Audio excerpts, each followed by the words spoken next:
Hi, ഇന്നത്തെ ദിവസത്തിലേക്ക് എല്ലാവർക്കും സ്വാഗതം. അങ്ങനെ ഇപ്പം ഇന്ന് ഞാൻ ഒറ്റയ്ക്കേ ഉള്ളൂ. അപ്പോൾ ഇവിടെ കളിക്കാൻ പോയിട്ട് ഇനിയും വന്നിട്ടില്ല. അങ്ങനെ ഇന്ന് നമ്മുടെ മുറ്റത്ത് തന്നെ കരിവേപ്പിൻ്റെ ഇല നിറച്ചു ആയിട്ടുണ്ട്. പഴയ ഇലയെല്ലാം കൊഴിഞ്ഞിട്ട് പുതിയ ഇല പിടിച്ചിട്ട് നല്ല രസമുണ്ട് കാണാൻ. അപ്പോൾ അങ്ങനെ നോക്കിക്കൊണ്ടിരിക്കുമ്പോൾ ചമ്മന്തി അരയ്ക്കാൻ തോന്നി. അങ്ങനെ രാത്രിയിലേക്ക് ചമ്മന്തി അരയ്ക്കാം നമുക്ക്. അപ്പോൾ നല്ല പാങ്ങിൽ ഇതാ കരിവേപ്പിൻ്റെ ഇല നല്ല തളിർന്ന് നിൽക്കുന്നുണ്ട്. ഇപ്പോൾ പുതിയ പഴയ ഇല എല്ലാം കൊഴിഞ്ഞിട്ട് ഇപ്പോൾ പുതിയ ഇല വന്നിട്ടുണ്ട്. അപ്പോൾ നമുക്കിന്ന് ആക്കാമ്പടിയിൽ കരിവേപ്പിൻ്റെ ചമ്മന്തി അരയ്ക്കാം.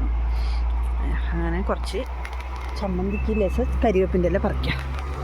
കുറച്ച് അധികം വേണം കരിവേപ്പിൻ്റെ ഇല. ചമ്മന്തിക്കാവുമ്പോൾ കുറച്ച് ജാസ്തി വേണമല്ലേ.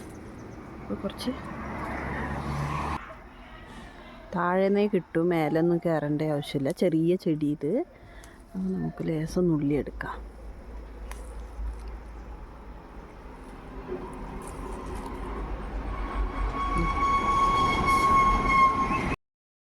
അപ്പോൾ ഇതാ നമ്മൾ കരിവേപ്പിൻ്റെ ഇല കൊടുന്ന് വെച്ചിട്ടുണ്ട്. ഇത്ര കരിവേപ്പിൻ്റെ ഇല മതി. അപ്പോൾ ഇത് നമുക്ക് നന്നായിട്ട് അരച്ചിട്ടെടുക്കണം. അപ്പോൾ ഇതിനെല്ലാം എന്തൊക്കെയുള്ളത്, എന്തെല്ലാം സാധനം നമുക്ക് എടുക്കാനുള്ളതെന്ന് നോക്കാം. ഇതിവിടെ കാന്താരി ഉണ്ട്, എല്ലാം പഴുത്തിട്ടുണ്ട്. അത് പറിക്കാം നമുക്ക്. രസം ഇത്ര കാന്താരി മുളക് കിട്ടി, എല്ലാം പഴുത്തിട്ടുണ്ട്. അപ്പോൾ നമുക്ക് എരിവിന് ഇത് മതി. ഇതാ ഇത്ര കാന്താരി മുളക് കിട്ടി.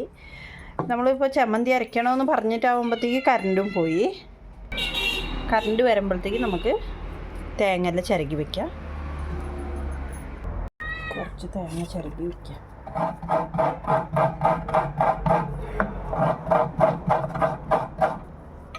പിന്നെ ഈ കരിവേപ്പിൻ്റെ ഇലനെല്ലാം നമുക്കൊന്ന് കഴുകിയിട്ട് ആ തേങ്ങയെല്ലാം വെച്ചിട്ടുണ്ടല്ലേ അതിലേക്ക് ഇട്ട് കൊടുക്കാം. അപ്പം നമ്മളിവിടെ ചമ്മന്തിക്ക് വേണ്ടിയ സാധനങ്ങളെല്ലാം എടുത്തു വെച്ചിട്ടുണ്ട്. തേങ്ങ, കരിവേപ്പിൻ്റെ ഇല, കാന്താരി മുളക്, കുറച്ച് ഉള്ളി, ചെറിയ പീസ് ഉള്ളി, പിന്നെ ഉപ്പ്, പിന്നെ വെളുത്തുള്ളി 2 അല്ലി, പിന്നെ കുറച്ച് പുളി, പിന്നെ അതെ ഇത്രയെല്ലാം ഇട്ടിട്ട് നമുക്ക് നല്ല പാങ്ങിൽ വെള്ളം കുറച്ച് കൂട്ടിയിട്ട് അരച്ചെടുക്കണം. ഇല്ലെങ്കിൽ വെള്ളം ജാസ്തി ആയാൽ വെള്ളം പോലെ ആയി പോകുമല്ലേ. അപ്പോൾ ഈ ചമ്മന്തി എത്ര നല്ലത് പറഞ്ഞാൽ നമ്മളിപ്പോൾ കറി ഇതിനിപ്പോൾ നമുക്ക് ജാറിലിട്ട് കൊടുക്കാം. എല്ലാം ഇട്ട് കൊടുക്കാം നമുക്ക്, തേങ്ങ ഇതെല്ലാം. അപ്പോൾ കാന്താരി മുളകിൻ്റെ തണ്ട് ഇട്ടിട്ടുണ്ട്. തണ്ട് ഇട്ടാൽ നല്ലത് എന്ന് പറയുന്ന കേൾക്കുന്നുണ്ട്. അങ്ങനെ തണ്ടെല്ലാം ഇട്ടിട്ടുണ്ട്. അപ്പോൾ നമുക്കിപ്പോൾ കറണ്ട് വന്ന് ഇതെല്ലാം റെഡി ആയപാട് കറണ്ടും വന്ന്